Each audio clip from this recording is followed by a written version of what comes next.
Fasten your seatbelts, listeners. This episode of Fraternal Fanatics takes you on a wild ride through the mean streets of 1970s New York City as we discuss the gritty, thought-provoking masterpiece, Taxi Driver.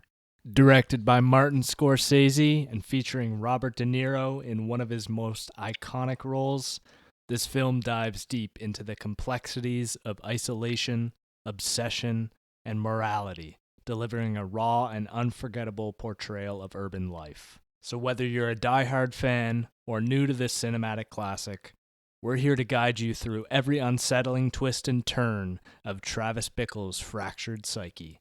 And as always, we'd love to hear your thoughts. What's your take on Taxi Driver? Drop us a comment or connect with us on X at Fratnatics or Fraternal Fanatics on Instagram, TikTok, YouTube, and anywhere else. And of course, don't forget to hit that follow button on Spotify to stay up to date with all our latest episodes. We are live. Live we are, Mr. Skywalker. That's my botched attempt at a Yoda impression. I could tell, and I could tell it was botched, too. A young De Niro is pretty, True, it's he's in good interesting shape. to look at. Like, it's a weird, it's the thing with, he's got so much tenure in Hollywood that, like, you've seen him in so many movies, and he looks the same, like, from the generation of movies that I've been watching, he hasn't changed much. But then when you go back to something like this, it's like, Jesus Christ, that guy's a totally different person. I know. I think the first time I saw him in anything was Meet the Parents, maybe. Yeah. So I keep associating him with, that age. And then most of the things I've seen him in after that have also been, aged up roles or older, at an older point in his career. So going back to his younger days is a pleasant surprise with Taxi Driver. Yeah. Yeah, it's pretty jarring, but yeah, not in a bad way. Like you said, it's a pleasant surprise. Yeah. It is super jarring. I couldn't, it was throwing me off for the first, probably 15, 20 minutes of the film. Yeah. But then I adjusted and, everybody's young at some point, so I don't know why it was so weird. But yeah, another thing that I found to be a sign of the times for sure in the 70s was the prices for things. Like, prime example, obviously, being in the movie theater when he's paying for his snacks, he gets a popcorn, 2 goobers, which I'm not familiar with. I assume you wouldn't be either. No. 2 chocolate bars, some sort of arbitrary Nondescript candy. Yeah. And a drink. RC Cola, baby. Oh, yeah. Was it RC Cola or was it? They didn't have Coke. It was RC. Yeah, right. Grand total for all that, $1.85. Unreal. That would be, how much do you want to guess that would be these days? There's 2 different prices I could give you. Like when I would go to the grocery store and get that all for, $20 or something. But at the movie theater, I'm spending like $45, $50 for all that. Oh, yeah. It's at least double for sure. So, yeah, that was kind of funny, like grand total of $1.85. It does bring up the, I'm not ashamed of bringing in my own snacks to a movie theater. Yeah. But if it was $1.85 for that, I would have no interest in bringing my own snacks. No, get them fresh there. Yeah, 100%. Obviously, another food-related kind of sign of the times, in addition to the movie snacks, was the breakfast. Yeah. That Travis gets, or breakfast, I don't know, breakfast. It was during food the day. on the date that he goes on with Betsy. Oh, yes, that's right. Sorry, I thought you were talking about the other. There's another one that we can look at too. But yeah, he gets a black coffee and apple pie with a slice of cheese on it. Yeah, what did you call it? What a beauty. It's breakfast champions. Absolutely. I mean, apple pie with cheese on it is unmatched. That's still a bit kind of the dark side for me. Oh, buddy. I'm not sure I'm come totally over to the dark sold. side then. It's cheddar cheese, right? Yeah, well, that's the funny thing is they refer to it as yellow cheese in this movie, which I have to assume is referring to like a Kraft single kind of thing, like American cheese. Right. Which, like, okay, let me back up for a second on my love for that, because I'd take, a nice slice of cheddar instead. Kraft single on apple pie. Yeah, that maybe I can get behind a little less. But Next step is cheese whiz on that sucker. No, that's just Dad. He's the only one doing that. Yeah, cheese whiz on pancakes. Yeah, with syrup too. That's a classic in our household, or in Dad's. Anyway, I don't think anybody else is. It's an abomination outside of our household, I think. But yeah, that's probably true. Oh man. But yeah, I'll die on the hill of cheese on apple pie. It's fantastic. But yeah, I guess that's just a consequence of the 70s era, right? Like, that's just kind of our first taste of this 70s vibe, and that extended into that shot in his apartment. The set dressing is just like very, the old Coke can. I just thought it was funny. He also had like there's just 3 warm Budweisers hanging on a conduit.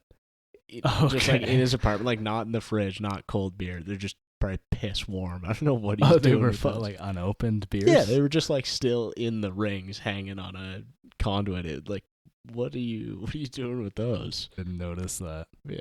And he's got the bunny ears on the TV and the old box style TV, of course. Yeah, no, it was cool to look at for, like, obviously. Yeah, blast from the past. Yeah, and there's no, like, nostalgia for us for the 70s. Like, obviously, we weren't alive yet. Before our time. Yeah, it's just cool to look at the other. I mean, it's not the only period piece out there, and it's not the only 70s movie out there, but yeah, it's just a cool little step back to the past, yeah. Yeah, the design of the cars, too, of course, was, much different than the cars we see on the road today. Yeah, particularly when he walks into the taxi depot there and applies for the job. We get a good look at the cars and kind of a good look at that strange process for interviewing for a job in the 70s. Just a guy in a desk taking applications. From just people that walk in. Yeah.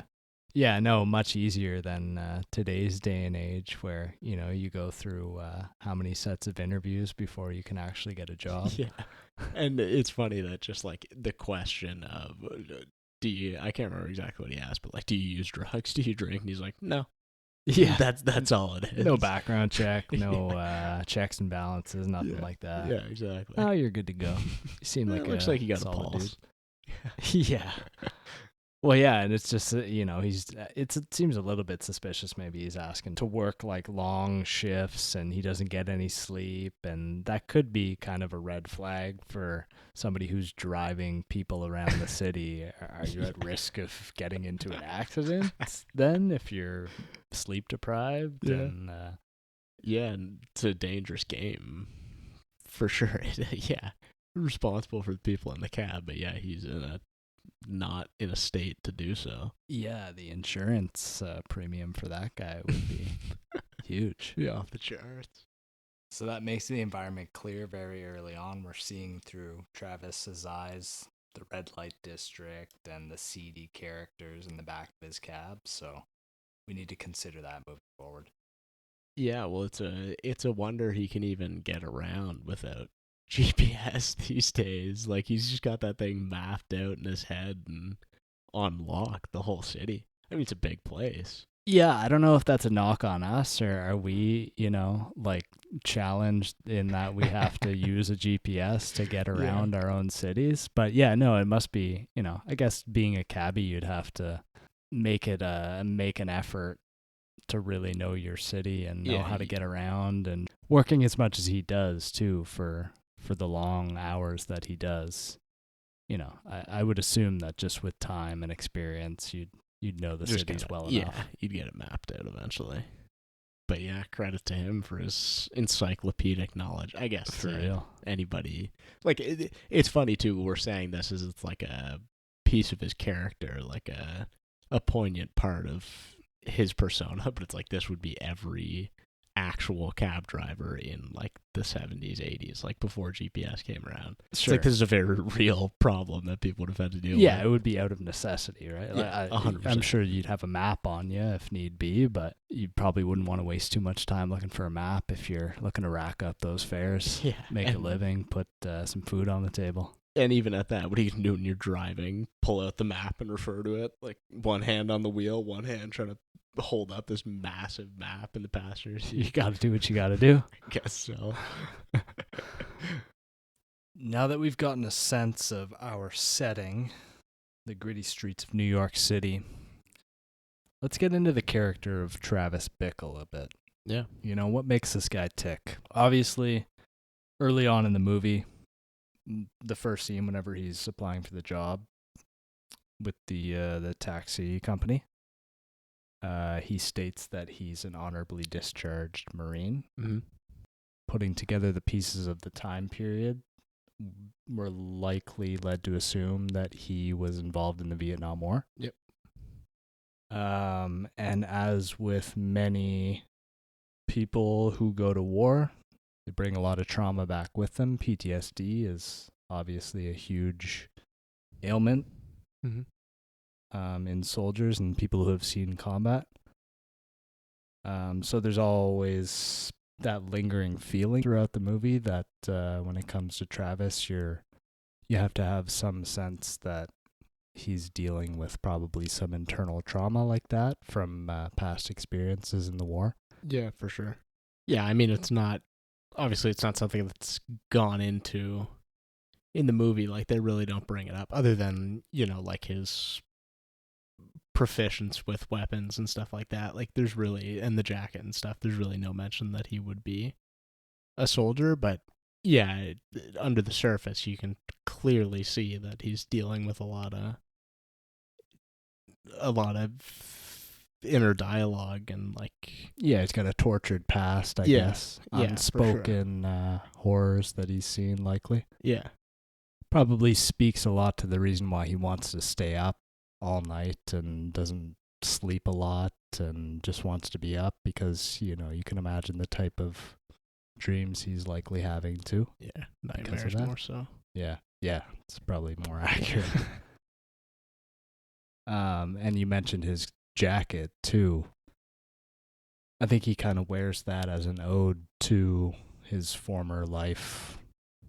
Yeah, kind of keeping a piece of his past with him at all times. Yeah, it seemed, is it the jacket that he wore during the war, or because it has his name imprinted on it as if you'd see on a, you know, military fatigue or something? Yeah. No, I think it definitely is. It makes sense. And I guess that's kind of anybody who's been in the military, you kind of, maybe I'm assuming a little too much, but I feel like I kind of see that they carry a piece of memorabilia with them, whether it be a jacket or, I don't know how common it is to wear dog tags, probably not very, but even still, that's another thing that you could. Yeah, I mean, I'm sure it's an impactful experience regardless of what your role is. So Sure. kind of having those tokens of, you know, remembering the past, even if it be a traumatic past, I think is probably comforting in some way. Mm-hmm. And I feel like that's how Travis uses this jacket too. Like, there's a sense of comfort that he gets from wearing it, some sense of security, and that's why we always see it with him on. But either way, yeah, he's definitely wearing it at, you know, pivotal moments in the movie where he's doing things to further enact his plan of, you know, taking down the scum and the dirt in the city. Yeah. Maybe that jacket is representing, I know you pointed out that quote from his diary there, or like the narration from his diary. Do you maybe enlighten us? Yeah, I found the quote really interesting. Here it is.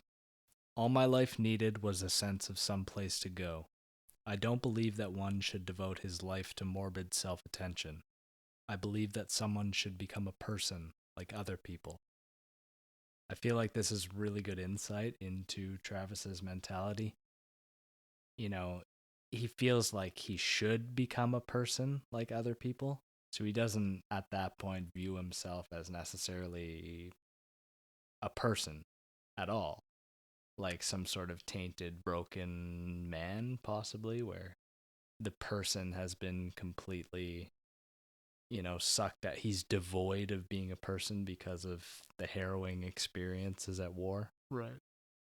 Yeah, it's just he's been so battered and emotionally ruined. That's how I interpreted, that quote was, he's been stripped away of his identity. Yeah. So he's trying to find it now that he's back in an environment that is not full of terror and violence and death and destruction. Even though he is still witnessing a tamed down version of that in the streets of New York in the 70s, where there's crime rampant and looting and vandalism and pimps and gangs and all that kind of stuff. Yeah. So it's almost he's trading in one version for another. But there's enough wiggle room in this new reality that he could find his sense of self and have some morality. But he's still too bogged down in the past that life is still calling to him, that life of violence. And it's probably, he probably thought he found that some place to go with the military, with the Marines. He probably thought that was it. And then when that kind of all, when he's discharged, that kind of all falls apart. And yeah, and it's not even like that ends poorly, where it's, he's honorably discharged, but he still has nowhere to go, no sense of purpose after that. Yeah, I guess that is his mentality. He just doesn't fit in anywhere. Doesn't have a place to go. Yeah, I think it's his foil as a character, yeah. The taxi driver role, even despite the obvious of it being at night and it occupies the time that he can't sleep or what have you, but it's more the that nomadic position, being kind of just on your own, on the go, moving around all the time, fits very well with that outsider view. In fact, it enables it, I would say. He's really not doing himself any favors by spending these nights driving through the city picking up vagrants. In addition to Travis's outsider mindset, there's also just that loneliness that you can feel too, right? His friends, or the friends that we see as cabbie friends, are sort of more coworkers than friends. I feel they're talking about work and the stories of the occupants they have in the taxis, and it doesn't seem like a genuine relationship where Travis can really explain his inner dialogue, his deepest, his darkest turmoil. feelings. Yeah, exactly. Yeah, friends at arm's length kind of thing. It's not just that he doesn't share with them much, which obviously we see him try to later on with Wiz there, but they don't really, and maybe it's not even on their mind, but they don't think to have the deep conversations and or check in with each other, I guess. Yeah, I don't think they're even wired that way. Yeah. That's just not the group of people that would be able to offer him that. But I think based on what he's likely struggling with, he needs a group of people that are more supportive.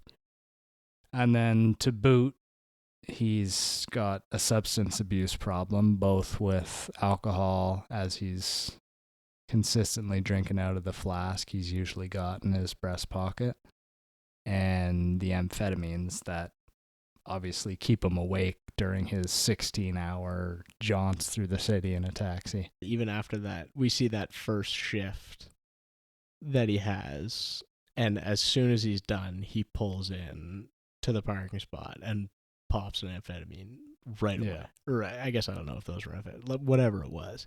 Some sort of stimulant, I would expect, to keep him up. Yeah, but even after, obviously the idea of driving a taxi is that it keeps him up at night, and it doesn't allow him to go to sleep, so it's he prefers that.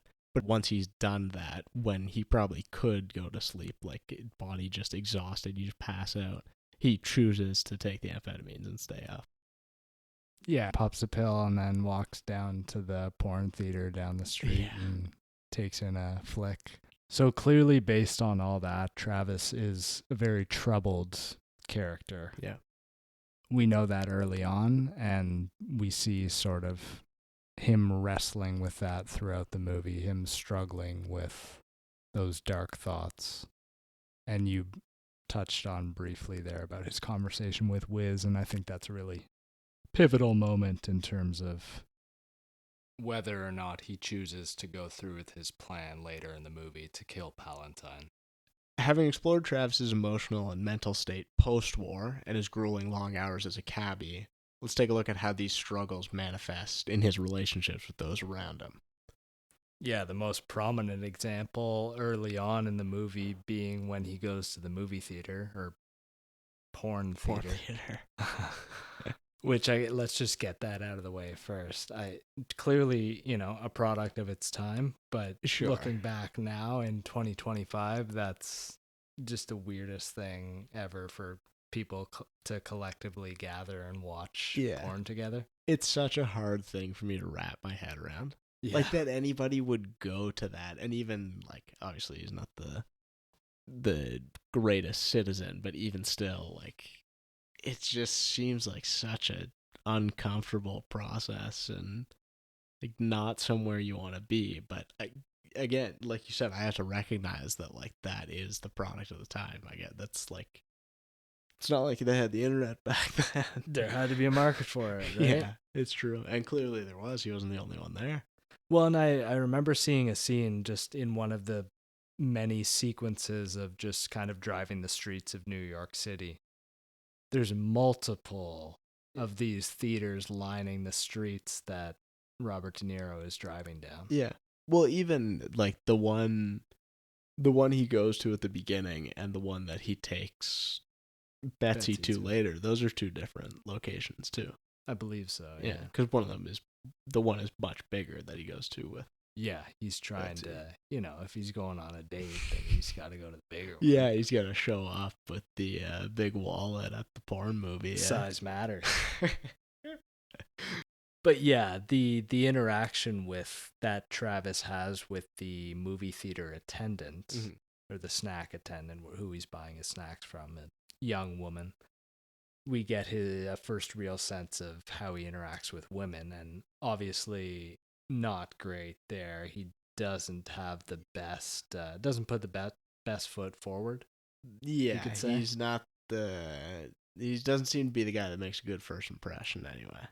No, and you can tell she's very resistant to give him the time of day. Just grab your snacks, pay for them, and get out of my face type of thing. Because flirting with, an attendant for the snack booth at a porn theater, I don't think it's going to go well. Yeah, it's not really the place to be looking for love anyway. Better time, better place. But yeah, it speaks a lot to Travis as a character, that kind of lonely, voyeuristic sense of self that he has. Yeah. He's always watching, even in the cab, you know what I mean? He's watching things go down in the streets of New York City. That's why he hates it so much and wanted to be cleaned up, because he's driving through the night and seeing all the screaming and shouting and kids throwing eggs at his cab. Yeah, exactly. Yeah, there's a lot of. So he's fed up. He certainly is. Yeah. But yeah, those voyeuristic tendencies seem to come back again and again in terms of his relationship with women. Like we see it again at the campaign office. Yep. After he's sort of picked his target in Betsy. Stalked her, yeah. Yeah. Yeah. Like pretty deliberately. Yeah. Yeah. Like Charlie Kelly style. Exactly like Charlie Kelly style, yes. But yeah, it's a very, it's funny that it's very clear that she was uncomfortable with that. She sent her coworker over to scare him off, which worked. But it's amazing that after that, he still wouldn't have. It still wouldn't cross his mind that maybe that's not, like, maybe I shouldn't approach this woman now. Like, maybe that kind of screwed the pooch on this one. I gotta give it up. Like, he persists in Yeah. going ahead with it. And then in the conversation that, like, when he asks her out, like, it's that same thing. He just keeps persisting. And, I mean, it's amazing he didn't get pepper sprayed in that office. But Yeah. And he has to know that it's weird, too, because whenever he's waiting outside in the cab, watching her from outside, the guy comes out to tell him, you're blocking the entrance. Mm-hmm. He speeds off, like he doesn't want to get caught. So he feels some sort of guilt for what he's doing. He recognizes he shouldn't be doing that. Exactly. And that kind of mentality leads into his pushy nature with women, too, as we see with Betsy. Like you said, you were surprised that pepper spray wasn't involved in any of their interactions. Yeah. In fact, I'm surprised that Betsy gives him the time of day when he's very pushy and insistent about a date with her to get some pie and coffee. Yeah, especially because at that point, she didn't know he liked cheese on his apple pie. Sly callback. But more seriously, though, why did she take him up on the offer for the date, do you think? Yeah, I don't know. I guess it's just a confidence thing, right? Like, as much as he was pushy and overbearing and all the wrong things, like, he was confident. Get a little game to him. Yeah, he knew what he was looking for. He was complimentary. I mean, he did tell her she was lonely, so I don't know if that's necessarily the way to go. But I guess it was a mixed bag. Yeah. Of things that he told her. She was probably just so flustered that she's like, yeah, sure. Okay. Yeah. Just maybe to, like, appease him and hope that he doesn't, if she says no, maybe he's going to lash out or something. Mm-hmm. So it's sort of like, okay, I'll give him this, and then I can kind of avoid him after Distance myself. But maybe that's worse, because you give him false hope. Yeah. True. It's like if she's willing to go on a first date, then maybe she was willing to go on a second. She was willing to go on a second date. I don't know. Well, no, because the second date was the movie. The first date went reasonably well, I guess. I mean, they had some strange conversation. Pie and coffee. The pie and coffee, yeah. Like you mentioned with her, he made some strange comments with her coworker there. Yeah, her coworker he did not like. Not in the slightest. Probably for selfish reasons. It seemed like he was trying to isolate her from him, like saying, I don't trust him. I don't think you should be spending time with him. He's not good for you. Like, classic, he's manipulating her. And in fact, her coworker seemed to have her best interests in mind. But Travis was insistent that he wasn't the proper fit for her and was worried that maybe there was a romantic interest between the two of them and that would get in the way of his pursuit of her. So I think it was all for selfish gain. Yeah, it was all jealousy and yeah. But beyond that, I mean, she does once again give him the time of day, and they go on that second date, and of course that's where he blows it entirely. Yeah. Like, how can you not after that, I guess? Yeah. Pretty immediately blows it, too. Like, as soon as they show up to the theater, she's probably thinking, is this actually where he's taking me? Yeah. And then once again, she's nice enough to humor him, and she's like, okay, I'll go in and sit down. And then, of course, she turns out to be correct in her assumptions. And she's like, okay, well, fuck this. This guy's a creep. I'm done. Let's, avoid. Yeah. You would expect that he would spend, like, based on what we know about his character, you'd expect he would spend more time stalking her, I guess. I guess that's exactly what he's doing. But you'd think he'd spend more time stalking her after that happens. But he really, like, obviously he doesn't move on because it manifests in, these very different plots and very aggressive tendencies. But he really, like, leaves her to her business for the most part. Like, he goes back in and blows up out of that at that one point, but other than that, like, he's over it outwardly. But I think he's taking, the way I look at it, he's taking more of a revenge approach after that point. He wants to get back at her at all costs after he denies, or after she denies his advances. And the best way to do that, I guess, in his mind, the most impactful way to do that is to go after her boss. right. Is to devise a plan to assassinate, I mean, not only the next president-elect of the United States, the Senator Palatine, but I think it's more to him that he's Betsy's boss and he's doing it out of a personal vengeance as opposed to this guy's an important political figure and I want to make a statement by killing him. It's more personal to Travis. But other than his relationship with Betsy, I feel like that's the main human connection he has in his life beyond his group of cabbie friends that don't really offer a whole lot of advice or support beyond casual conversation and camaraderie. Yeah. And then there's the relationships, the surface level relationships he has with the occupants of his taxi while he carts people around the city. But those would only ever be brief exchanges. Yeah, for a couple of minutes talking about nothing. Just exchanging pleasantries or where do you talking work. about the weather. Yeah, exactly. Yeah. So there would never be any like deep connection he'd develop. And if he's doing that for 12, 16 hours a day, and then watching porn the other 6 hours, maybe getting a little bit of sleep, popping some more amphetamines, he's not developing a lot of valuable human connections. So I think that's why this relationship with Betsy is, or whatever he views as his relationship with Betsy, is even more important to him than anything, really. So that's why he goes all in on, like we were saying, his act to go after Palatine. Yeah.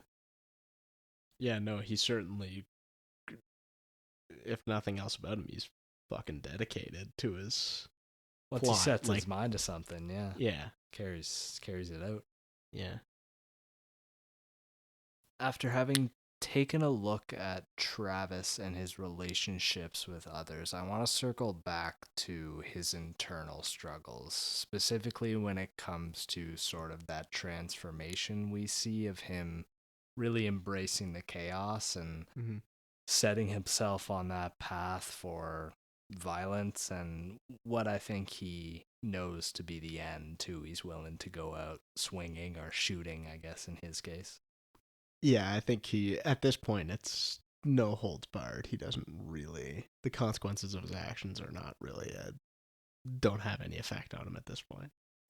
Yeah, I think the most representative scene of that transformation or his descent into insanity or madness, whatever you want to call it, the most pivotal scene of that being with when he picks up that occupant, someone flags him down, and he drives over to what looks like a bit more of an affluent part of New York City, stops the car, parks outside, and the guy asks him to look up into the window, and he explains that he's there and his wife is in the building that they're looking into, currently cheating on him, and he's threatening to kill her in that scene and asking Robert De Niro, Travis Bickle, if he thinks he's sick for wanting to do that. And you can see Travis really considering it, right? Yeah, like he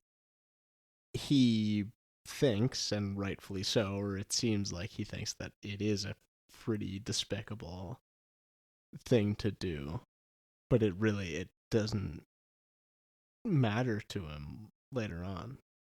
Like, it's a good parallel to his situation, and he makes the same or similar decisions as...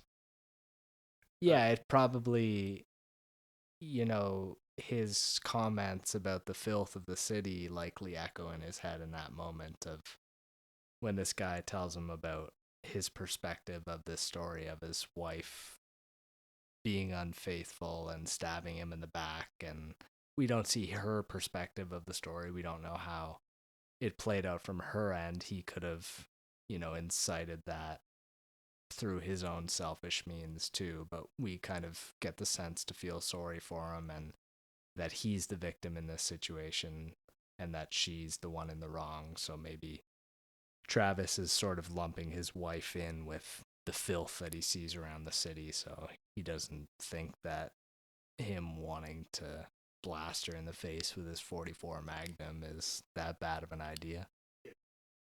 But yeah, I think it's definitely planting that seed in Travis's head. Not only this sense of normalcy for this kind of behavior, like that he's not the only one experiencing these desires. Yeah, this guy's gonna act out on it. So why can't I? Why shouldn't I? Yeah. Even the 44 Magnum is I think this scene as a whole is good foreshadowing into cementing what he really wants to do. Mm-hmm. Do something big, do something drastic. But the 44 Magnum is funny too because the guy in the cab mentions using a 44 Magnum, and that's one of the guns that Travis ends up buying in a. That's the first one. That's the first one that the purveyor there. Yeah, that's the first one he shows him. So that must have been why he called. Like he would have called about the 44 Magnum specifically. Yeah. Size matters again for Travis. But yeah, his proficiency with weapons could be pretty telling, especially with his that one cabbie mentions to him when he leaves the cafeteria there. Yeah, he says, "Bye, killer." Yeah. And gives him the finger gun. Yeah. Like it's a brings into question kind of his reputation and his. Yeah, what has he told his friends about his past to get the nickname Killer? Killer, yeah. Yeah, it's and especially, obviously it's, murder's a pretty horrendous act. Killing somebody is a pretty serious thing to do, but obviously it's a necessity in war. Like that's how it That's goes. What war is. Yeah, exactly. So it's a funny the name of the game. Yeah, it's these. Unfortunately. Heinous. It probably adds to that sense of normalcy that he's committed all these heinous acts. Like killing somebody is not foreign to him anyway. Right. And those guys know it sounds like. Yeah, they certainly do. So not only does he have a reputation from war, he might have a reputation around the city about being a loose cannon or high-tempered or quick to lose control. But yeah, I think just calling back to that line about the hey killer or bye killer as Travis leaves the diner, he goes out with Wizard or Wiz, one of the bald cabbies. And they have one of what I believe to be one of the most pivotal conversations in the movie. Even though Travis quips at the end of the interaction that it's the dumbest advice he's ever heard. Him and Wiz talk about the inner turmoil that Travis is currently experiencing. And it seems like Travis in that moment is reaching out for someone, looking for some support because he's clearly wrestling with some heavy stuff. And Wiz is that guy he feels close enough to that he could do that with. Mm-hmm. And Wiz doesn't really give him much. No, a terrible candidate for this trauma. Yeah, he basically just tells him to go get laid. And tells him to get drunk and get laid. Yeah. Which aptly is probably the worst advice. Yeah. You could think of. So it's a shame that I think if that conversation had have went a different way, or if he had have gotten more what he was looking for there, some sort of lending hand, some support, some good advice that could have sent him on a different path, I think he could have went in a very different direction, but that was like the scene where it all kind of came crumbling down in terms of cementing him on the path of violence. Yeah, no, it's certainly a very, very climactic moment for the final act to come. I think he's really looking for Wiz to talk him down there. I think he's committed to what he has to do. He almost feels a sense of higher purpose in it. Mm-hmm. But he's looking for an out. Yeah, looking for Wiz to give him a reason, a good enough reason not to. Yeah. But alas, doesn't get it. He couldn't. Even the framing of that scene is interesting to me. Close-up shots of their faces, and they're both basked in a red light. It's the middle of the night outside this dingy diner. It just feels very like this is his last resort. Yeah. You know, he's making a deal with the devil here. It's consumed him, yeah. Moving on from this, we see, Travis's kind of full descent into chaos with his training sequence and, gear up montage. And especially when he's buying the guns from that guy in the hotel room, he points out the window to check his sights and settles them directly on I guess it looks like a couple. Yeah, he slowly pans across the window onto this couple below in the street. Yeah. Holding an umbrella, just these innocent two civilians, and he's like, "Yep, yeah, let me set my sights on those two." Yeah, it's a very menacing maneuver, because it's just like arbitrary victim selection.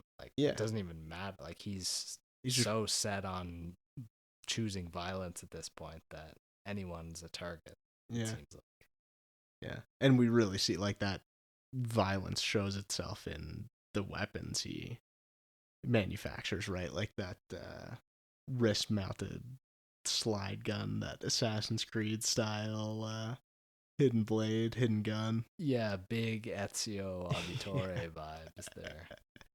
Better than Ezio, though. It's improvement on the hidden blade. It's pretty clever. His craftsmanship is pretty clever. He's ingenious to create something like that for sort of a quick draw situation where if he needs to fire off a bullet as quick as he can instead. I know he's got the holsters ready and he's equipped to draw from really any part of his body quickly, but that's about the most rapid draw you could get if everything goes according to plan and smoothly. Yeah, well, it's funny that he's so smart in that sense, but dummy straps the knife to his boot the wrong way. He's pulling down off his boot as if his arms are fucking 7 feet long, rather than pulling it up where your arms actually bend. I thought that was just a funny, it's a funny contradiction to how intelligent he is. Yeah, he's making this creative, custom gun slide, and on the other hand, the orientation of his knife is facing the wrong way. Yeah. So he has to awkwardly pull it out of the pull his knee back, and yeah. But I mean, not to diminish the devastation that all that can do, and especially speaking of devastation, the crafting his own hollow point bullets there is fucking wild. That's hardcore, insane. Yeah. That's at first I wasn't sure what he was doing there, marking the bullets with an X. I thought that was just he was creating his signature or something. Having an X imprinted on his victims or something. Well, no, yeah, it's more practical. It's supposed to cause more devastation, like hollow point bullets.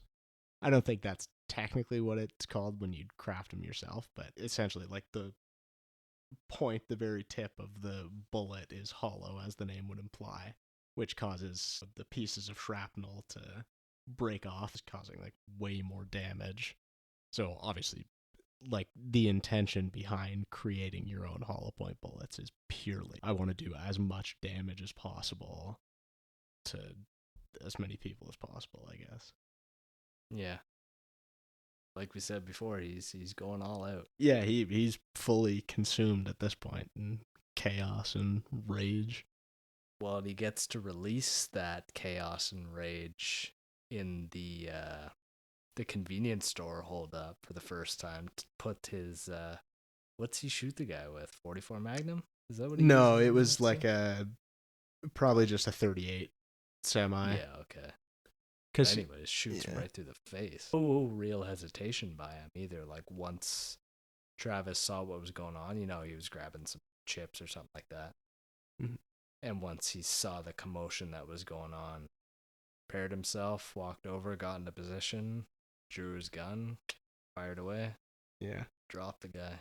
Like he was, he was experienced with it. That showed in that moment. Yeah, he knew. No hesitation. Yeah. Yeah, he was confident in his ability. He wasn't gonna hesitate on the trigger. That really sets the tone for the rest of his downfall. Yeah, downfall, and we see his delusions too, like the letter to his parents being the biggest delusion of all. I don't know if that's the thing with the letter. I don't know if he's writing that and he truly believes what he's writing, or if he's writing those things to his parents knowing that what he's saying is a lie, because it's just what they want to hear. Yeah, he's saying he's doing a job for the government and he can't say too much, which is a complete lie. He's saying he's dating Betsy, which is a complete lie. He's been stalking her and rejected by her.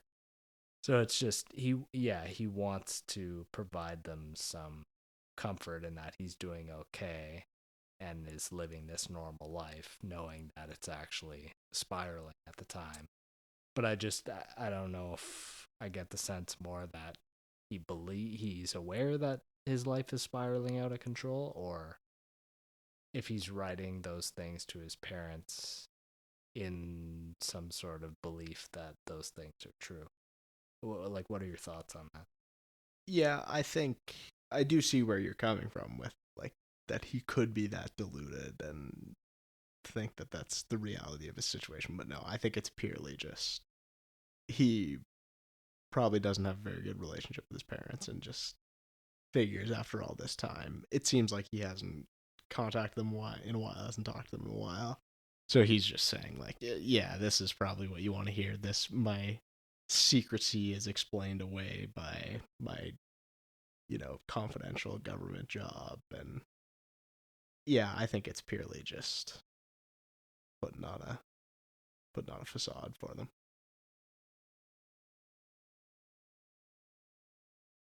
So that's not necessarily a relationship that he intends or he ever intended on nurturing them. No, yeah. Yeah, I think he was detached from that. Yeah. So why send the letter to his parents in the first place? If he knew he was preparing himself to die, or so it was just go sort to of his prison, last. Yeah, he knew that this would probably be the last contact he'd have with them, so he figured maybe even at the very least out of courtesy or something in his mind, or just something a son should do for their parents before his inevitable demise. Yeah. But in addition to those delusions, again, speaking to his descent into chaos, I guess a little bit more subtle, but the scene with the TV where he tips it over and breaks it, just the context of what he's watching at that moment. It's a movie about a woman deciding that she loves another man and leaving her original husband, which sort of parallels his situation with Betsy. Yeah, or his view of it anyway, his delusion of it. Yeah. So I think definitely some bad memories are cropping up, and that's fueling his anger even more too. And that leads right up into his decision to go to the rally, Palatine's rally. Yep. And ultimately use his new weapons to make an attempt anyway. Yeah, we get a really extreme change in tone after the events of Palatine's rally there, when Travis's plan fails. he really, you know, that's clearly a very devastating event for him when his plan doesn't come to fruition, but he very quickly switches his agenda with a whole lot more motivation and level of extremity behind him. Yeah, clearly he's amped up, raring to go, and needs to focus that energy somewhere. So he immediately goes and sees the pimp. Yeah. That is kind of Iris's handler, Harvey Keitel's character. Who the entire purpose of that visit, it seems, is just to kill him. That's the reason he walks up to him. He goes to kill him, and then proceeds, of course, to walk down the street to that motel, and the whole sequence of him blowing the hands off the proprietor there. Yeah, pretty haunting sequence for sure. Like, he's got bloodlust in his eyes. He's there for one reason, and it is to decimate the people responsible for Iris's capture and detainment and abuse and everything that's happened to her. Despite his own injuries too, he's pushing forward. He's like, he gets shot in the neck, and he's not gonna. Adrenaline's pumping. He's not going until she's, safe relative to what she was before. He's eliminated the threats. Yeah. No, powerful scene for sure, and obviously with the damage he sustains, it calls into question the survivability of that kind of encounter. Like you said, he got shot in the neck, the first shot, and then I think he takes 2 to the chest after that. He takes 1 in the shoulder. 1 in the shoulder. Certainly. And then, I believe he takes at least 1 more chest or center mass area. So he took like 3 shots. Yeah. The neck one would be tough for sure. You'd be bleeding like a that's son of pretty a bitch devastating. Devastating injury. And we definitely get the sense after he blows the last guy's head off and the cops eventually walk into the room. He's out of ammo at this point. And he's clearly dying. Like, you can see he's bleeding out on the couch. He's kind of found what I thought was his final resting place. Like, he just needs to get comfortable on this couch, and this is going to be the place where he dies. And then a scene where it seems like, he gasps his last breath of air and the eyes roll back into his head. And then it cuts into sort of an epilogue sequence in which it's revealed, he's not actually dead. He survives from his injuries. He's really painted as a hero, too, after that moment, despite what his true initial intent was with Palantine and despite the violence that ensues at the whorehouse. Yeah. I mean, still premeditated murder, despite them being criminals or whatever, it still is, that's still a crime. Yeah, it's a heinous crime. Yeah. So it's, he's really labeled in all the newspapers as a hero, and then the letter that he receives from Iris's parents also commending his efforts to save her from the traumatic environment that she was in, and reassuring him that she's now in a safe environment and being cared for and going to school, getting an education, all those things that he had hoped for her. Yeah, and it really calls into question his reputation again as, like, if he's seen as a hero for these crimes, frankly, what does that tell you about his military record? And, like, did that have any effect on people's perception of his actions? Yeah, no, absolutely. And just circling... Sorry, go ahead. Well, yeah, it hadn't occurred to me. It's something you mentioned earlier, but it hadn't even occurred to me that he was dead in the first place, or that was potentially a way to view the events of this movie. It does make a lot of sense. Obviously, like, it is pretty convenient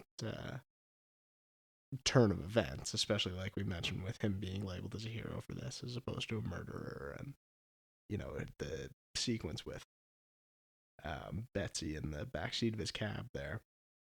But it also, in more specifically in that sequence, it does show like the bullet scar on his neck, which, if this was a dream or some part of his death and he was manifesting this, like, why would that have been a consideration in his own head subconsciously? Well, it would still have to be explained why he would have still had to have recovered from that incident, right? No, but I mean, if he was dead, and if that was all just that sequence after the whorehouse where he blows all the guys away, if that was all not real and happening inside of the head of a dying man. No, is that what you're saying? The latter. That all happened. He died there, and then when Betsy gets into his cab at the end there, that's the thoughts of a dying man. Yeah, like as he's bleeding out, that's what he's thinking of. Yeah. Why would he think of the scar that's on his neck after recovering? Like, why would he think to? Well, just to explain in his own head, to keep the illusion intact, I guess. Because if he looks further into it, then that would be a suspect. Like, why wouldn't I have if I recovered from this incident, I should have some wounds from it. Like, he has wounds from war, too, right? When we see him doing push-ups earlier in the film, he's got the nasty scar on his back. So, yeah, I think it's his way of, it's another wound that he sustained in his quest to become the hero that he now sees himself as. Right, okay. But, yeah, I think that's another delusion of his, personally. Because I think, circling back to just that final shot of him bleeding out, in addition to, what looks like his eyes rolling back into his head and him taking his last breath, there's the camera's perspective that makes me think that he's dead too. It's sort of, we get a bird's eye shot panning slowly out of the room, almost as if it's like a soul escaping from a body, slowly drifting away from the body. So I thought it was cinematically, with the cameras, sort of representative of his death. And that final sequence being, like I said, the delusions of a man who's on the brink of death, and he's playing out these scenarios in his head in which everything fell into place. Yeah, everything went as he wanted it to, and he ended up being revered as this hero, and he doesn't necessarily get the girl, he actually kind of takes the high road and lets her go, yeah. Yeah. That's a creepy way to put it. You know what I mean? Yeah. And everything works out with Iris, and it just everything seems too tied up neatly in a bow for it to be reality, in my mind. Right. Yeah, that's true. It's kind of too good to be true is kind of where your mind goes with this one. Mm-hmm. And you'd expect that your mind would go there if you're about to die too, right? Mm-hmm. Yeah. Well, what are your thoughts on, speaking of like kind of the introspection and, looking into the head of this maniac, I guess? Madman. Yeah. I know you mentioned kind of the change in, or maybe not change, but his letters or his diary kind of being written as letters in some points, but other points it's more traditionally a diary, kind of talking to nobody in particular, himself. Yeah, I think in the same way that we talked about Travis's transformation and descent into madness throughout the film, I think we see that crop up in terms of his inner dialogue in the diary a lot of the time, and how the diary transforms alongside with him. It turns into almost what I see as sort of this manifesto by the end of it. Like, there's things he's written in it that he's left behind to sort of explain his frame of mind. Specifically, there's a line that he writes that seems odd to write in a diary. He writes, "Listen, you fuckers, you screwheads. before going into kind of a more introspective bit. But it sounds like he's addressing that to someone. But if it's a diary and it's for your eyes only, presumably, why would you write a line that sounds like it's addressed to someone in a letter? Yeah. Well, yeah, I think you hit the nail on the head. I think it's exactly what you said, like his manifesto. I think if his plan to assassinate Palatine had have worked out, part of that plan would have been to, release this manifesto or make sure people understood his message. And that is a wrap on our exploration of Taxi Driver. From Travis Bickle's fractured psyche to his stunted relationships on the gritty streets of 1970s New York, we've peeled back the layers that make this film a thought-provoking classic. What do you guys think? Did Travis choose to embrace his sanity, or was it beyond his control? Love to hear your thoughts. Reach out to us on X, at Fraternatics, and at Fraternal Fanatics everywhere else. And as always, like we mentioned last episode, it's time to carefully consider where we're going to place this on our ongoing tier list. As you may remember, we have 6 tiers for our list, from best to worst being greatest of all time, outstanding, solid, needs some work, wake up, and where movies go to die. Currently, we just have one property on the list, Harry Potter and the Philosopher's Stone, and that is in outstanding. Mm-hmm. So, rightfully so. Yes, sir. But Aiden, where is Taxi Driver going? Give us your thoughts. Yeah, it's a great film. I mean, there's so many things to say. Like, we discussed it for over an hour. The way that Scorsese builds the city at the time, New York City in the 70s, that gritty feel, it feels so desperate and lonely, and you can really connect with Travis Bickle because of that. Mm-hmm. I love the twist that he's not able to carry out his initial plan with Palatine, and he goes for a more, moralistic route with saving Iris from the pimp. And yeah, it's great. The score and everything, it really makes you feel trapped in the city. That pivotal scene with Wiz and that conversation he has where he's really his last desperate hope to reach out for some support, but that failing him and sending him on this spiral downwards into insanity. And yeah, it's some really clever filmmaking. So I have to hand it to, Scorsese is a legend, and it shows here for sure. I'd probably have to say outstanding, just based on everything we've said in the last hour or so. Mm-hmm. But there's one thing that just nags at me.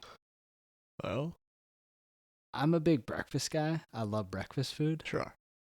I mean, who doesn't love breakfast? Yeah, so much variation. Like most. Yeah. And something bugged me about Travis's breakfast choices. Abomination of a meal in that one scene where he's mixing up some combination of mashed up Wonder Bread with milk, maple syrup, and a whole lot of sugar. Like, what is going on there? I can't get behind that, so I gotta be honest, I would put this movie in outstanding, but that drops it down. His breakfast choices bring it down to a solid for me. That's what it's gonna have to be. Well, I'm staying true to breakfast food. Well, there you have it. I mean, I'm right there with you on everything, I guess, including the breakfast food. So yeah, there it is. Taxi Driver in solid for the Fraternal Fanatics. There you have it. 2 down, so many more to go. No kidding. So stay tuned, guys. Thanks for watching. Listening.